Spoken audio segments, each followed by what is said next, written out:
Buenos días, tardes, noches, depende de a qué hora estés viendo este video. Yo soy Aime Menes y te voy a hablar acerca de la violencia y los abusos. En el video tocaremos temas como las características de los agresores y de las víctimas, qué tipos de abusos existen, qué tipos de violencia existe y los lugares donde se puede denunciar y cómo se debe de hacer idealmente.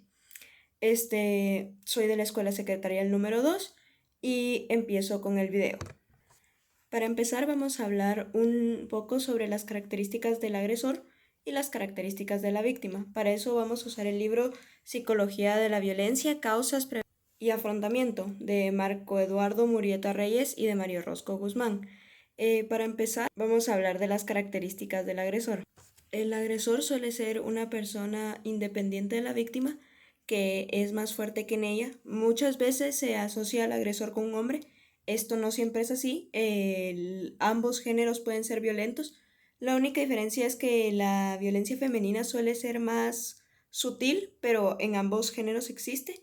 Y, y además podemos hablar acerca de las características que hay cuando los padres son maltratadores, que muchas veces es que tienen pocos años de escolaridad, un aproximado de 7 a 9, que el hijo era no deseado, que están en mala situación económica, se mudan mucho, o sea, no se mantienen mucho en una misma casa, hay conflictos en la pareja, lo que afecta, o sea, causa violencia contra el niño. Muchas veces las familias son disfuncionales, están desorganizadas o son monoparentales. A veces presentan algún trastorno. Muchas veces son de los trastornos de ánimo o de personalidad. Este, También hay poca satisfacción, poca gratificación en ser padres en sí. Muchas veces cuando hay un maltrato hacia el niño es porque hubo un maltrato hacia ellos, o sea, alguien los maltrató, entonces ahora ellos son maltratadores. Les cuesta mucho identificar emociones. eh, los, los, eh, los maltratadores no suelen tener un plan de crianza, tampoco tienen muchos conocimientos sobre la educación y cómo se van desarrollando los niños. Suelen creer que la violencia es una buena manera de disciplina, o sea, piensan que la disciplina física es una buena manera para disciplinar al niño y suelen buscar estar aislados socialmente, buscan aislarse socialmente y imponen a los hijos el mismo estado.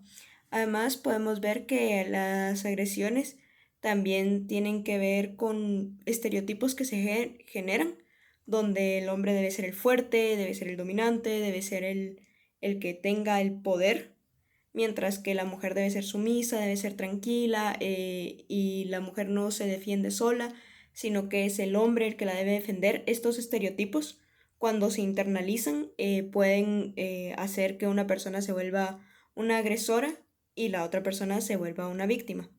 Otro punto importante a tomar en cuenta es que el agresor no siempre se comporta como un agresor, sino que muchas veces el agresor luego actúa muy bien con la víctima, le da regalos, le compra cosas, es muy lindo, es muy amable. Este es un comportamiento muy normal en los agresores. Eso no significa que hayan cambiado, eso no significa que vayan a dejar de golpear a la víctima, sino que es una manera pues como de defenderse, pero al final es otra característica de los agresores, es esa manipulación que usan sobre su víctima.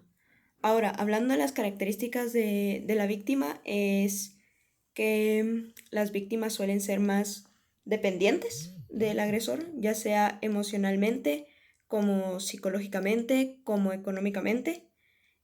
Son más sumisos, son más tranquilos, se sienten más desprotegidos. Muchas veces esta situación les causa una mala autoestima, poca confianza en sí mismos, lo que hace que se queden en el ciclo y pues esto lo va empeorando. En este punto me parece importante recalcar que hay muchos tipos de maltrato entre parejas. Está obviamente la violencia sexual y la violencia física, que es sexual, es cualquier acto sin consentimiento que haga tu pareja, no importa que sea tu pareja. Si él te obliga a hacer algo, si te fuerza a hacer algo, te manipula para hacer algo, es maltrato, maltrato sexual. Si el físico es la violencia en general, que te golpee, que te lastime, y pues también está el emocional, que es muy importante recalcarlo, porque aquí es donde va mucho la autoestima, ya que es este maltrato el que lastima la autoestima de la víctima, que ya de por sí muchas veces tiene poca autoestima. Entonces es importante tomar esto en cuenta. Otra cosa a mencionar es que se ha probado en dos cosas interesantes, es que mucha gente cuando es maltratada, ya lo mencionamos con el agresor, cuando viene de una cadena de maltrato, maltrata a sus hijos. Pero, y otra parte interesante es que se encontró que muchas veces cuando la persona es maltratada, busca luego una pareja que la maltrate. Entonces, yo creo que eso podría decirse que son las características del agresor, que es controlador, que es celoso, que es posesivo, que es manipulador, hay que recordar esto, que es violento, que es dominante, y están también las características pues de la víctima, que en resumen sería que es más dependiente, tanto emocional, económica o psicológicamente, cualquiera de esas opciones, que es sumiso, que tiene baja autoestima, muchas veces tiende a buscar parejas así. Y ahora esto es importante recalcarlo porque en este libro hay un estudio sobre la violencia en parejas homosexuales. Y por eso voy a recalcar esto porque ahorita he hablado mucho sobre maltrato de hombre-mujer, pero quiero que quede claro que no existe solo el maltrato hombre-mujer, que existe el maltrato de mujer a hombre y que existe el maltrato de hombre a hombre en parejas homosexuales y de mujer a mujer. O sea, todos, no hay un género que se caracterice por ser violento, ni es una característica a tomar en cuenta para decidir si alguien es violento o decir, ah, es hombre, es violento. Esto es un estereotipo y es importante no dejarnos guiar por él porque muchas veces son los mismos estereotipos los que acaban generando la violencia. Una mujer puede ser violenta, un hombre puede ser violento, los padres pueden maltratar. Todo esto hay que tomarlo siempre en cuenta, no hay que usar el género como característica. Esa no es una característica de los agresores, el género no define nada y esos son solo estereotipos. Ok, ahora voy a definir bien lo que es la violencia según el libro de la psicobiología de las conductas agresivas de Gil Verona, donde nos dice que la violencia es la acción o el comportamiento que aniquila la vida de una persona o de un grupo de personas o que pone en grave peligro su existencia. La violencia es una agresión destructiva e implica daños a las personas o a objetos de su propiedad si estos objetos son medios de vida para las personas agresivas o símbolos de ellas. Respecto a los niños y adolescentes se considera maltrato a cualquier acción o omisión que provoque un daño físico o psicológico de parte de sus cuidadores. Ahora quiero hablar de las diferentes clasificaciones que hay entre la violencia. Para eso vamos a usar diferentes libros y vamos a hablar primero de los diferentes tipos de abuso. De acuerdo al Manual de Conceptos Básicos sobre Violencia Familiar en Adolescentes, Abuso Físico, Abuso Sexual, Abuso Emocional, escrito por el Foro Juvenil, existen estos tres tipos. Primero está el abuso físico, que es el abuso más fácil de visualizar socialmente y de diagnosticar, porque hay evidencia, y es que cuando te golpean, te patean, te cachetean, cualquier tipo de golpe físico entra en abuso físico. Ahora, el abuso emocional o simbólico es el uso de violencia simbólica en el intento que tiene el agresor de controlar a la víctima. En este caso podría ser manipular y bajar el autoestima, pues su objetivo es desvalorizar al otro para destruir su autoestima y el mismo puede ser este tipo de abuso emocional Puede ser activo, que es cuando se le sobreexige al niño, o el pasivo, que es cuando hay abandono emocional. En ambos casos se acaba dañando la autoestima del niño y por eso es considerado abuso emocional o simbólico. Por último está el abuso sexual, que son los contactos en los que una persona usa su lugar de poder, de control, de confianza en un niño o adolescente para que éste tome parte y se involucre en actividades que servirán para gratificación sexual del agresor. Em, Puede ir desde caricias o manoseos de genitales o zonas erógenas, ser obligado a masturbarse, ser obligado a masturbar a alguien más, que te obliguen a mirar o tocar los genitales de alguien, que te obliguen a desnudarte, que haya penetración, ya sea anal o vaginal, que exista el sexo oral, también está el exhibicionismo, que es cuando una persona se excita por mostrarle su cuerpo desnudo a otra sin que ésta de su consentimiento. Está también el voyeurismo, que es cuando la persona busca espiar a la otra persona para verlo desnudo o en una actividad sexual, igual siempre sin su consentimiento. También está cuando se te obliga a ver pornografía, ya sean fotos o videos. Y claro, también se incluyen las conductas insinuantes. Ok, otra clasificación que vamos a tomar en cuenta es la que se encuentra en el documento Psicopatología de la Agresividad de UNIOBI, donde clasifican a la agresividad en dos. Está la heteroagresividad, que es la agresividad en contra del ambiente, y está la autoagresividad, que es la agresividad que va en contra de uno mismo. En este mismo documento también definen diferentes formas de violencia, entre la cual existe la violencia lúdica o juguetona, que es la menos patológica de todas y es una violencia lo que busca es sustentar la fuerza o la destreza, pero no busca destruir ni matar y tampoco está motivada por el odio o por deseos de, de destruir al otro, no está motivada por un impulso destructor.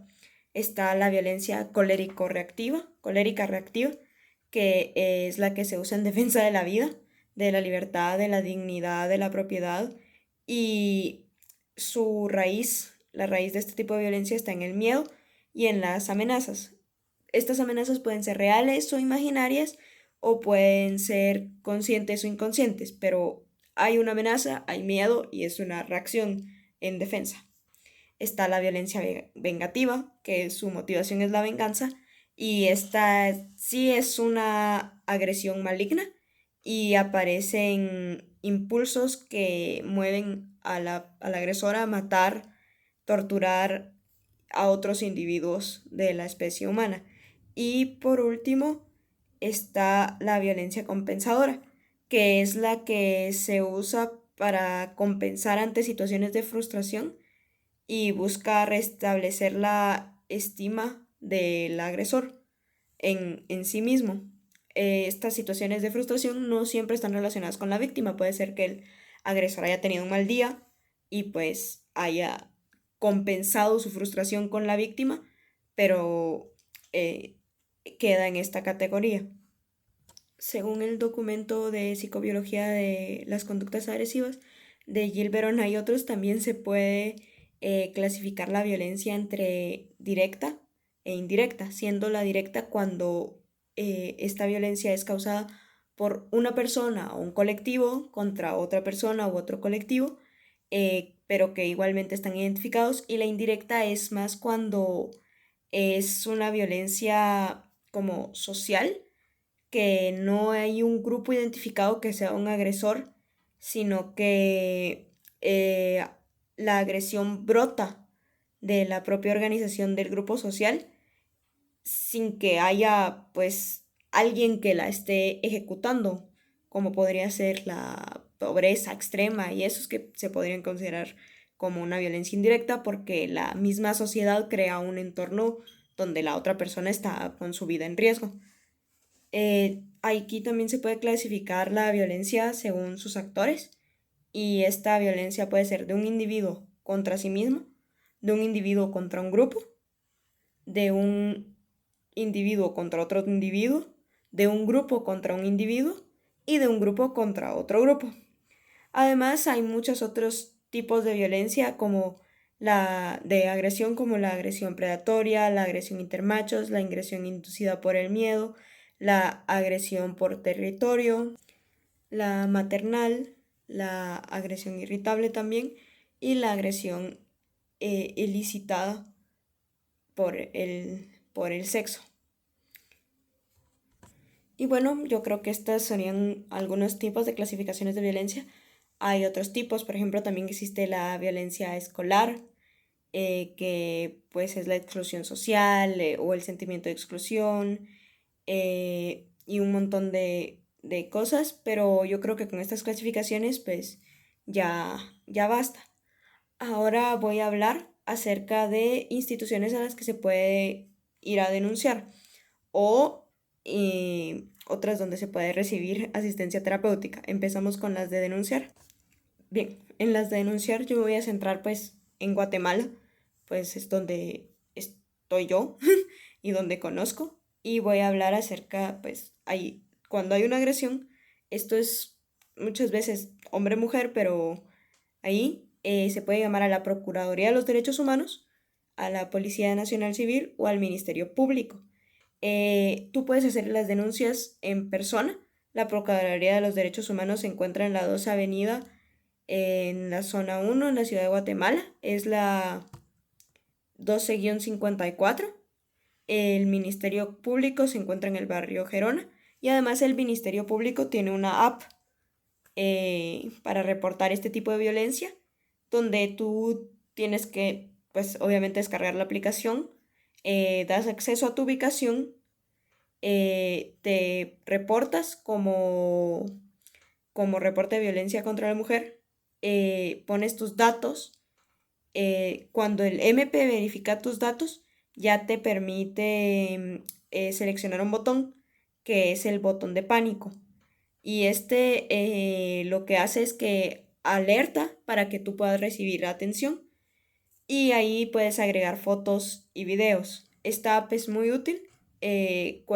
O sea, si tú sientes que estás en riesgo, es recomendable tenerla porque, bueno, porque te sirve para reportar de una manera rápida sin tener que pensarlo demasiado.